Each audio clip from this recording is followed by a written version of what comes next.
live session, a special edition on Monday.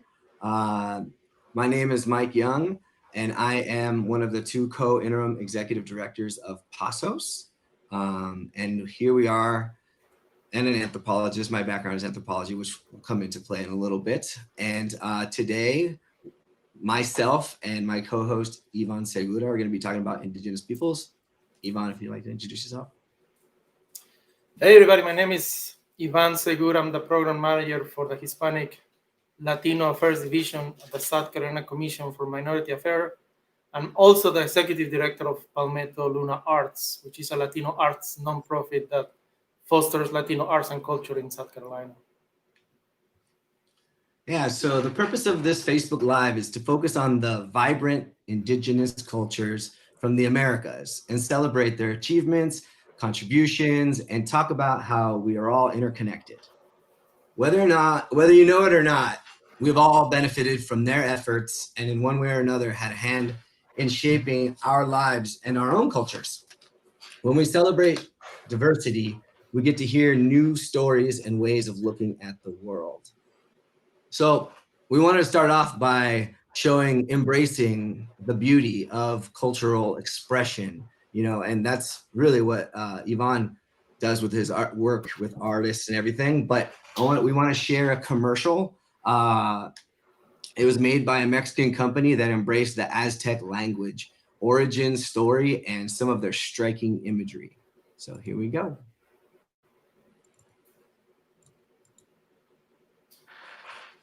Want to make that full screen? Yeah.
Stop sharing. Don't worry. Okay.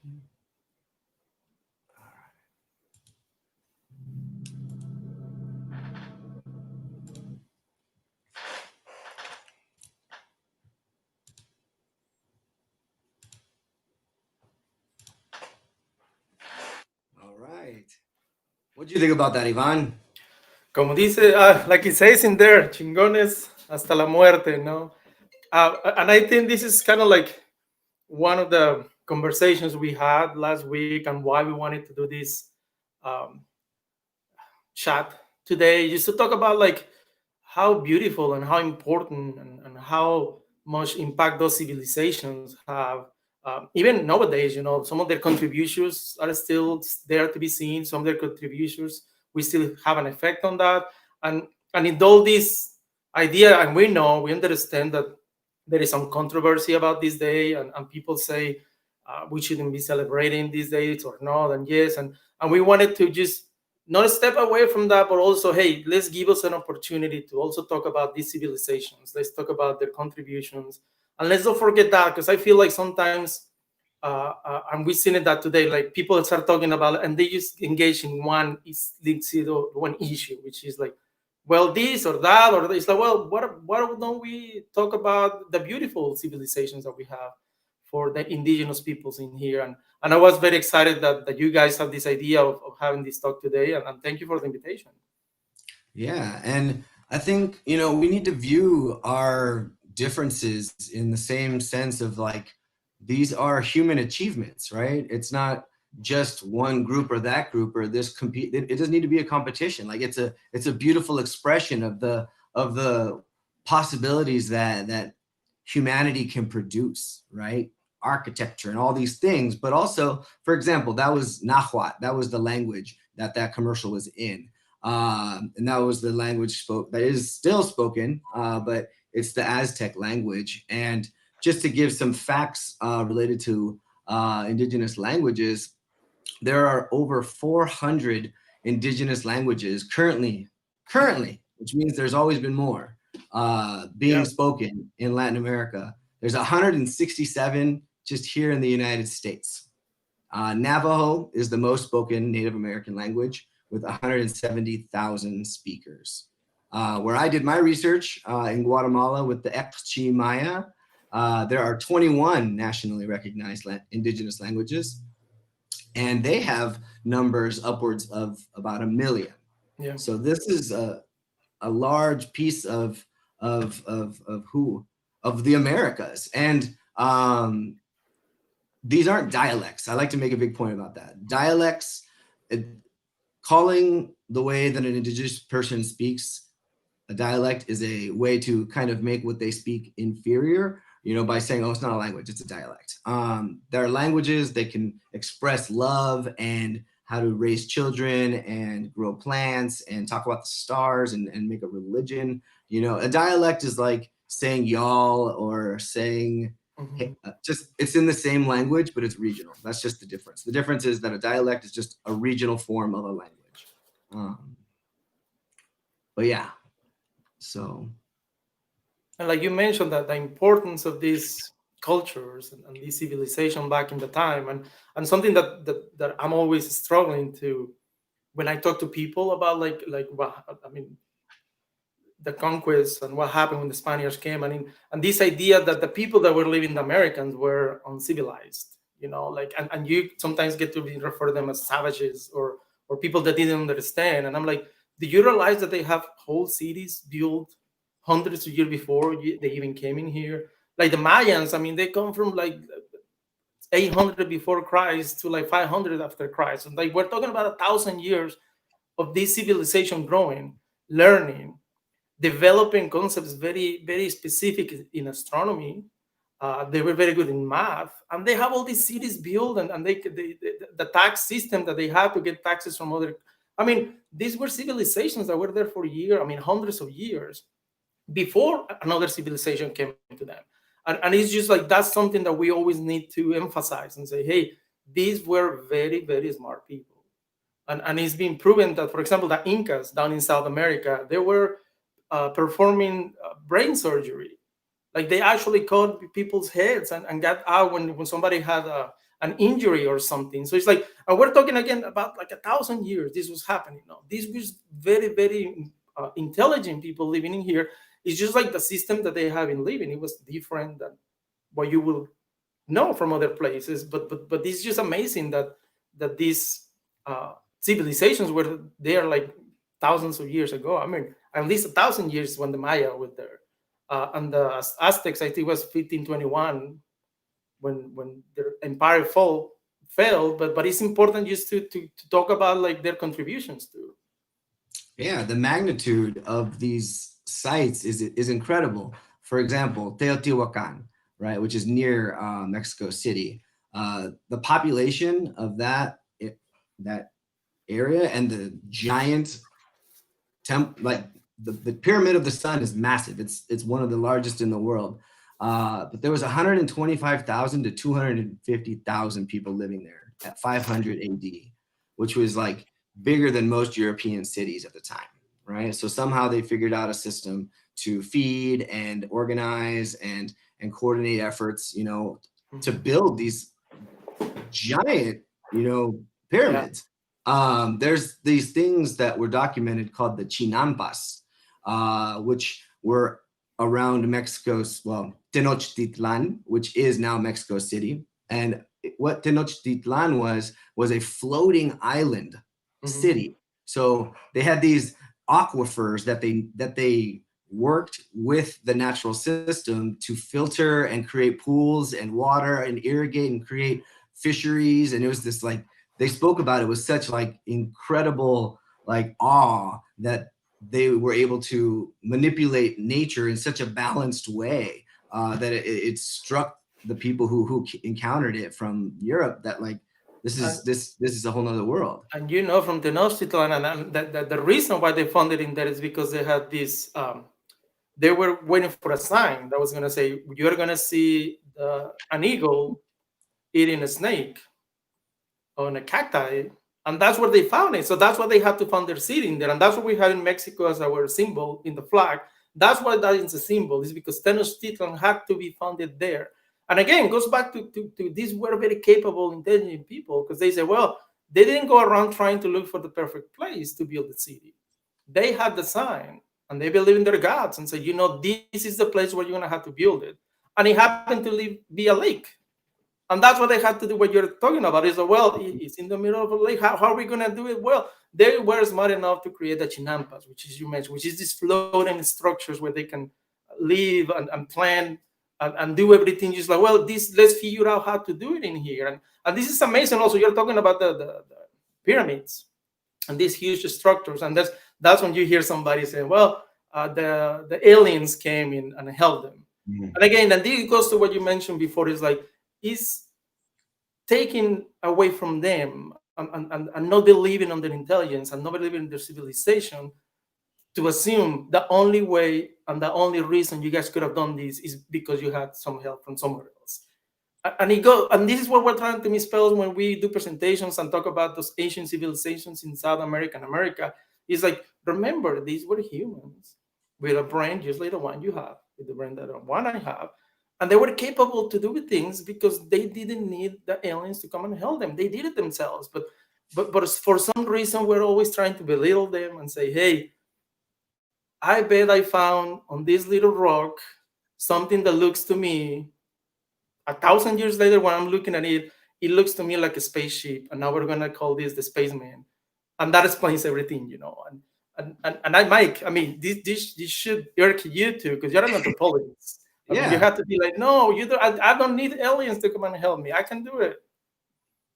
Yeah, I mean, there are such amazing accomplishments when it comes to their architecture that it's just, I mean, people can figure it out. They figured out the math. They studied the stars. They were incredible astronomers. A lot of their sites correlate with different constellations, just to give honor to the creation. Okay, so let's go back to creation real fast. So the Mayans say that creation started between Orion's belt. So in Orion's belt there is a nebula, and with that there is like a way to enter the portal of the gods, right? And so when the gods were creating humans, they tried 3 times. And first time they made humans, they tried making them out of stone, kind of like what that video showed, and they fell apart and broke. Didn't work. Second time they said they made it out of wood, and it rotted. Third time they made it out of corn, and when it came out of the corn, we continue to live, right? So we are created from corn, and which is interesting because corn is the staple food of that area, which is what they created, right? That in that area of Mesoamerica, Mexico to Belize, in there, they took a grain and they kept modifying it, and it was mostly women because they're the ones staying around the home, playing with plants until it gives them, it was a grain that looked like wheat, teosinte, and they kept playing with it until it got bigger and bigger and bigger and bigger and bigger to what it is now, these corns that the kernels don't pop off and we have to replant it, but it's sacred. Like it's even part of the language. Like the word for corn in Ekchi at least is ishim, and the word for woman is ishk. So it's very similar, right? And so you see also that all of this transference of knowledge and sharing and communicating goes vast areas. I mean, corn has been grown, it's middle of South America. It goes all the way up to Illinois, right? Like, and we have shared structural styles, like there's monuments that we don't even talk about that much, like Cahokia near St. Louis, which is humongous pyramid. It right next to St. Louis. United States, right? Yeah. Yeah, in the United States, because because when we talk about Native Americans, we often think, you know, right at the border of Mexico and that's it. But right, like that, it continues. These were all Native Americans. And that's what I was going to mention, because even today, again, we understand the controversy for today, but like some people online were fighting about like, well, Christopher Columbus never came to America. And well, he did come to America, but then you see some people think America only the United States, and we're like, well, he came to America, to Central America, and Mexico, and South America. So they did come in here, but then I don't know when we got the division, which is like, if you say Native American, I mean, for us, it's going to be also including Aztecs and Olmecas and Mayans and Incas, because all of them are in America. And I think the more you learn about your past, the better you understand your present, and the better you plan for your future. So I do remember in Mexico learning about Aztecs and Mayans and Olmecas and Chichimecas and Nahuatls, and just trying to make that connection, that interconnectivity, to say, hey, did you know the corn, like you just mentioned, comes from there? Did you come the chocolate comes from there? And then you start learning all these words that you use with the CH sound. It's like, okay, all this comes from these native languages that then you're using nowadays. And the more you know more of that, is like the more you get to appreciate. Yes, they were very smart people. They are part of my cultural heritage. And I'm proud of that. And when I go and see the pyramids, it's like, it's amazing for me just to think like, well, how did they do it back in the past? Same way if somebody's 8 years old right now and you tell them, hey, you see this big old building? They build it. And they were going to be like, well, on their mind is like, how do you even go about building something so big that's going to stand there for years? And that a hurricane might come by and it's not going to do anything to it. It's like, well, the same way they used to do it back in the time. They had the mind to do it, and they had the resources, and then just set up to do it. How come the rocks are so fine and they are so polished? It's because they did polish them before. It's because they did have some kind of bonding material to get them together. And we were talking this the other day, and then they build them in a way like Chichen Itza, that during the equinox you can see Quetzalcoatl coming down the side, which is the shade. I mean, the shade of the sun coming down on the side of and it's beautiful just to see that. Like, how did they build it? Because they knew about it, so they wanted to do it that way. And that, yeah, those are some of the pictures that you can see on the side of the. It represents, because you see on the bottom is the head of Quetzalcoatl, and up in the stairs right there, that's, and now as the sun is setting down, it looks like the snake is coming down. And of course, some people found it this after 1,000 years and said, like, wow, can you believe this? Like, maybe they just got lucky. It's like, no, they didn't get lucky. They built it this way.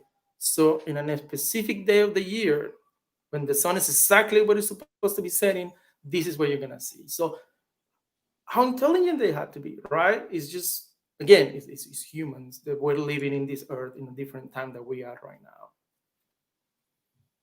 And about families, Mike, you should know more about families. How do they have like families that they have, the structures that they have, the governments that they have? I mean, everything was just in a place like it's a society, a civilization that lasted for 100 years or like 1,000 years in the case of the Mayans.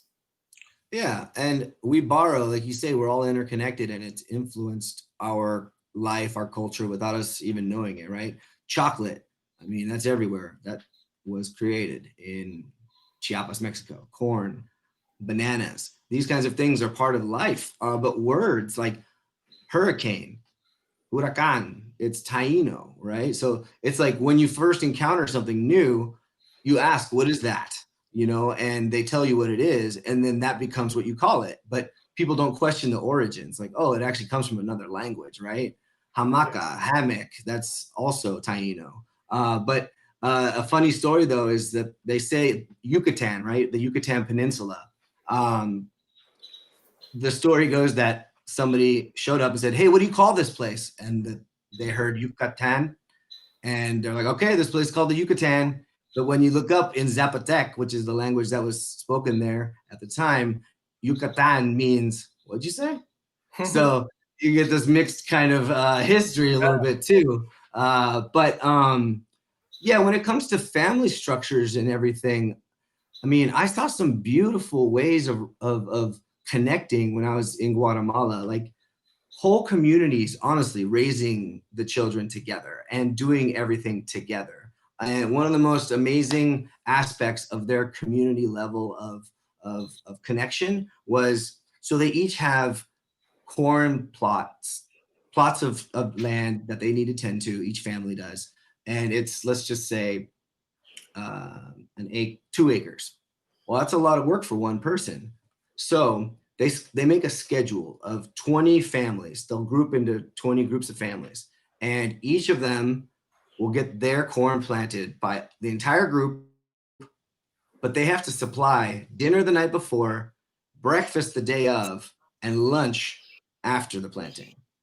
So every day you get fed and you work, but it only costs you that one day's cost. So all the men plant, all the women cook, and everybody's just bonding. Like I got to know so many people out there sweating, with a stick. They just use a stick, make a hole in the ground, throw some corn in, and keep walking. They didn't even cover it up. And the level of community like involvement, they build houses together that way. They're just like, hey, I need 10 people, and if you don't participate, obviously you're seen as not that great of a community member, right? So it's all about relationships. It's not about monetary exchanges. It's about relational exchanges. And I think that's great. And I think because somebody was asking me this morning, and in an interview that I had, so what would you recommend? And so, like, that what we've been trying to do is like learn from the past, and you're going to be surprised that you'll find traditions and you find stuff that you keep doing, like you say, words that you're still pronouncing that are coming from those times. Or the other part, which is also good to consider, is like, or the mixture. Like when the Spanish people came to America, well, we had this mixture, and that's what we call mestizos now, because there is a lot of traditions. Like, for example, the Day of the Dead, which is one of my favorite traditions, and it became from the fusion of the two cultures. Like we have the Aztecs and Mayans in this Mexico, and then the Spaniards came, and then we created that. There is actually, I mean, if you look at it, it's fusing a lot of traditions that come from the Catholic Church, and also the way the Mayans, I mean, the Aztecs used to revere their gods, and that's something that until you start learning and looking more into that you're doing, you learn like, well, yeah, you see how it has these elements from that. This is what we are mestizos, and this is what we're not trying to say, hey, we wish we still had, I mean, we still have Aztecs in Mexico and Mayans and people coming from that descent. It's like, let's understand the importance of all the cultures and how they come together. And you see that interconnectivity that we have from back in the time until now. And I promise to you that there are some foods that you're eating that comes from way, way back then. There are words that you keep saying and pronouncing all the time, especially in Spanish, that they come from those times. And there will be traditions that if you explore, and the anthropologists here will tell you, it's like you see the foundation of this community living that we have in the 60s with all the hippies. Guess what? It comes from that communal type of living, when people used to understand how important Earth is for everybody. And we have a lot of people now fighting for climate change or for policies on that. Like, guess what? Those people live one-on-one with their environment. They knew how important it was. They had the goddess of elote, corn. They had the goddess of earth. They had the god of rain, because they understood how important the elements were for them, because they were all around and they depend on them. So it's just like, that's what I was trying to tell people. Just make sure that you learn more about that and see how you interconnect with all those different ancient cultures that we have. I wanted to also mention that, there's this perception that all, like you said, they're gone, right? Like our Native American communities deal with that too. Like, oh, they're completely gone. And no, and they're here, they're proud, right? I mean, I know that there's at least 17 million Maya currently living throughout Mesoamerica. And just some of the things, some of the contributions, like you were saying, the Iroquois, they were the ones that are credited for helping create, or at least give the idea of having separate branches of government to equalize power within their own tribal system of unifying many tribes, right? So they created this system of connecting communities and a government that we included into our own, right? The Aztecs had the idea to impeach their leader, right? So that was included. I'm just going through my notes right here, but some of the cool architecture that you see in the Mayan sites, in the Mayan ruins, the staircases, when you clap in front of them, the echo comes back as a shrill like, and it sounds exactly like the Quetzal bird, which is like the sacred bird of the Maya, which I think is pretty interesting. And it's not a mistake. That's the way they do it. I would say, because every single one does it. I've been to 15 or so ruins. They all do it. The way that the reverence for nature is still exists too. So I'm going to tell you a little bit about how the Ekchi envision their animist beliefs, right? So there's the Su'ultak'a, which are 13 mountain spirits that live in areas. And when you want to create a community, you need to see something like a boulder or a waterfall or something special, that cave system that demonstrates that the Su'ultak'a are present. So you create your community there, you know everything's going to be good. If you earn their trust, they'll tell you their name, but you must give offerings. There's constant offerings to the Su'ultak'a, which means when you plant corn, you put out chicken and coffee and tortillas, and you just leave it there. And they say, you know, it's for the animalitos, but you're truly just feeding back into, because you're taking. So you're giving and taking. And just that mentality, I think, is something that's not part of our worldview. You know, Yeah. we see a mountain as a pile of ore, as opposed to seeing the mountain as our ancestors, you know, that need to be respected. You know, these worldviews are totally different, and it's sad sometimes that we've lost a little bit of that. And part of the learning process is also understanding, like you mentioned, those worldviews are different, but that doesn't mean that one of them is correct and the other one is not. And I think this is when we get to a lot of issues, when people start thinking like, well, I cannot believe they are looking at this mountain and think it's a person or something. It's like, well, what gives you the right to say they are wrong? I mean, that's their worldview. That's what they want to believe. And I think for a lot of Native Americans in the United States or old South America, like all those people that you mentioned that is still living there, that is still Maya or Aztec or Inca, that's what they want in the core. Is like, we want respect to our culture and our values and our way of living. And that's the fight that we have to continue doing, because they need to get better recognition and say, hey, we need the freedom to practice our life the way we want to practice. We want you to recognize that. We want you to recognize that we were here doing this before you came, before mestizos became a thing in Mexico. It's like, the least thing that you can do is just respect me as a person, as a human being, as an individual. You as an individual and as a person and as a government, as an entity, you should respect the fact that I was here before. And I think that's what we need to do. And the only way we're going to do it, again, is if we educate ourselves. If we learn more about this issue. We are not indigenous. I'm mestizo, Mike is mestizo too. But the more we learn about those cultures, the better we are equipped to understand them, and to respect them, and to give them voices too. Yeah, and to not apply our standards on things and elements of their own conceptions of identity and reality. For example, the corn planting, right? You do it in a pouch. It looks like a purse, right? So every man is carrying around this pouch that looks like a purse. And sometimes they're pink, sometimes they're blue. They like color. And, you know, by our standards, it would appear as if they're wearing a purse. And, you know, a lot of times, even there, you know, they get prejudice and discrimination and mocked, right? But it's like, this is just part of like life. This is, if anything, this is sacred. You know what I mean? Like, but we apply these you know, gender stereotypes or whatever, anything that you know, and we judge people who come from a completely different understanding of the way the world works. Like, for example, the Aztecs believe that the most fierce warriors came back to Earth as butterflies. Yeah. And I think that is just so awesome. You know, it turns you know, masculinity on its head.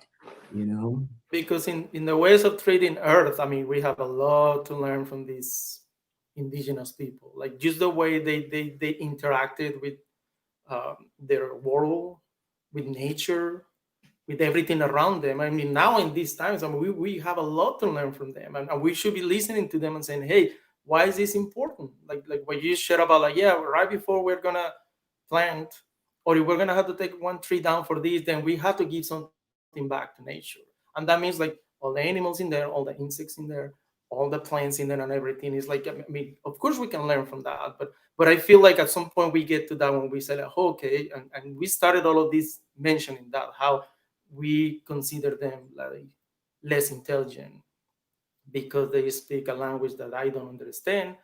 They're less intelligent because they are believing in something I don't understand. They are less intelligent. When in the end, it's like, again, and I mentioned this several times, they are human beings with a brain like you have, and they develop a lot of amazing things with tools that we don't have right now. I mean, the tools that we have right now to build or to create or something, they didn't have back then. But guess what? They just had to figure it out. And they're probably, yes, to build a pyramid, they probably spend a lot more time than we take now to build a big building. But they did it because they knew how to do it, and they just went ahead and did it. And you know, to dispel some myths too, is like there were female rulers too, you know, in the Maya world, which is pretty amazing. Palenque and Tikal. But just going back to the community real fast, like I learned so much about parenting. My parenting has been so informed by the cariño that I saw and the way that they man, you know, I benefited so much, you know. I'll never be able to repay them, you know, for how they shaped me, Yeah, you know. yeah. Or the community sense that you meant, like, because sometimes people ask, well, why are families in Mexico so big, or why are your family so extended, and then you have 200 cousins, and it's like, Mhm. you see, it comes from the community sense of our ancient cultures, which is just everything just keeps, and again, and I mentioned that, then it fuses with other cultures, and then not only the Spanish culture, but then we have other people coming in, and I always say that, well, you know, guess what? If it wasn't Christopher Columbus coming to America, somebody was gonna come here at some point. And that's when people start like, well, yeah, because the world will interconnect at some point. Like all these civilizations will get to be with each other or to something. So it will be maybe a little bit different.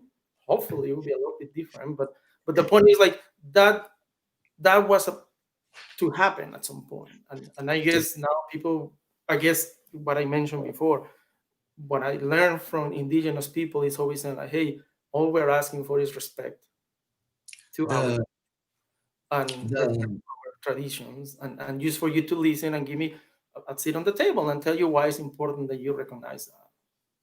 yeah, the anthropologist David Graeber says in one of his books that China was well positioned, equally positioned, maybe even more so, to just go around colonizing as Europe did at the time, Yeah, but they did not. yeah, So, you know what I mean? Like, that's just important to note too. Like the way this was not inevitable, you know, to a certain degree. You know what I mean? It didn't have to go down the way it went down. yeah. Um, a couple interesting historical figures. The first indigenous saint in Catholic history is San Juan Diego. And San Juan Diego is the one that found and saw Guadalupe, right? The image That's the first one. yeah. He just I think became he might, like 20 years ago, I think. yeah, it probably wasn't even that long. Yeah, yeah. So I remember I was a little kid, and I remember when they were trying to make him a saint. I yeah, was surprised to hear that this is the first one. It should have happened before, way before. you would think. Um, Benito Juarez, the president, was the first indigenous president of Mexico.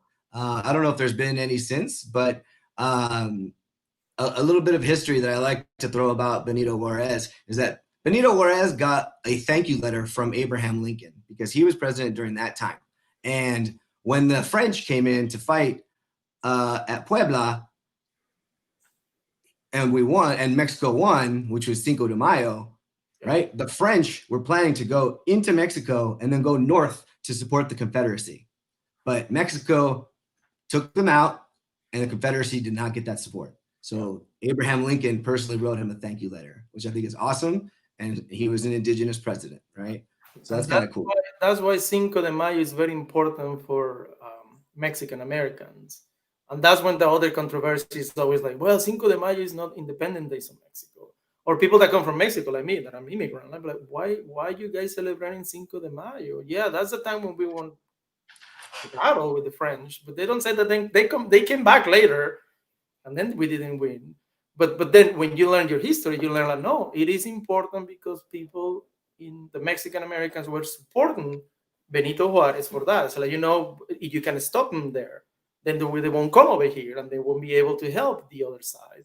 And then when you learn this, okay, well, that's what is important. And that's why a lot of Mexican Americans celebrate Cinco de Mayo. And all you have to do is learn. It's always that.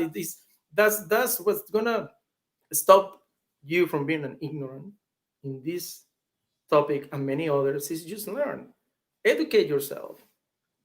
I mean, we used to say open a book. Right now, get your cell phone and just Google in there, hey, what's the deal with this? Let me learn something else. And you're gonna find that again, that we're all interconnected somehow. And the best thing that we can do is just respect each other and say, hey, what do you believe what you believe? Let me tell you, I don't have to agree with you, but I can learn something from that and say, yes, I like this. I like the way you treat the earth and nature and this and that. And I'm gonna help you to develop ideas on that. I like the way that you are demanding respect. And what I'm going to do is I'm going to try to get you a seat on the table so we can have your voice sounding there. Or while I get you a seat on the table, when people are making decisions, I'll go there and speak on your behalf. And tell them this is important that you give this person a seat on the table, because like just understanding the different groups and different beliefs and different everything is just like, let's hear from each other. And that should create a better society for everybody. Yeah. Gotta definitely prop up and give space and listen and learn. Indigenous cultures, though, everywhere from North to South America dealt with intense erasure, though, right? Destroying sacred books. There's only like 4 codices left from the Maya. They were all burned during, Hitler's reign. One of them is called the Dresden Codex, that was pulled out of a fire in Dresden, Germany. Native American children. This is the sad part of history, right? That's the reality. But like Native American children were forbidden from speaking their language, and they were separated from their families. But there's so much to learn, and there's so much to celebrate, and there's so much history and so much beauty and so much that we can, diversify our worldview and before we lose it, because we're not even realizing that we're losing it, right? We're losing it, through prejudice and shame. So those kinds of things need to be pushed, right? We need to celebrate. We need to, like you say, bring them to decision-making tables so that perspective is included, right? It's part of the conversation that shapes the future, right? Because that worldview or whatever different perspective or experience is different from mine. And that means we're going to paint a different picture. So there's beauty, there's perseverance, there's pride, there's preservation of cultural identity. Do you have an artist that you want to kind of mention or showcase, or any that focuses on indigenous art? I mean, no, I don't have one. I mean, because I thought about that. We have one guy from North Carolina, Cornelio. Okay. And he produces a lot of art. I mean, I think he's part indigenous, but yeah, a lot of the art that he produces is that. But like he's told me before, like what I love is when I have the opportunity to then give a presentation about that. What am I including this specific icon, sign, symbol in my paintings is because of this, because this means this for my culture, my civilization, my blood, my everything, like that. So, and it's part of just the learning process, no, like how you can bring those imagery into the paintings. Why not too long ago I was reading something in Nahuatl, and what they told me is like, hey, instead of translating it, just try to read it. I mean, you're not gonna like, but if you try it, I mean, just see how it sounds. See what it evokes. What do you think it's about? And it also reminded me a long time ago they did a presentation in USC, and that was the idea. They brought people from 5 different countries, 5 different languages, and they say, well, just come and read poetry in your native language. And they say, don't tell us what it is. Let me hear it in Arabic, and let me just hear and then the whole idea was that, what do you feel on this? And it was amazing to feel like, because it was the same poet reading. It's like, it was amazing to feel like, yes, I got that you anguish and some kind of like an internal battle or something. It's like, yeah, that's what the poem is talking about. And I don't know Russian, but that's what I got after he read. Like, okay, and that was beautiful. And just a way, like, again, to interconnect, to get to know another person, and then in the end, just sit down with them and just talk to them and say, hey, what do you love about your culture? And that's what's happened. And you know that, Mike, that we do cultural trainings all the time. It's like, what do you love about your culture? Well, let me tell you why we love the culture for this and this and that, because we understand that diversity in our communities, and we understand that even that we come from different groups and from different civilizations, and we're just trying, we are the form of that. That's what I love the word mestizo, which means we're a mixture.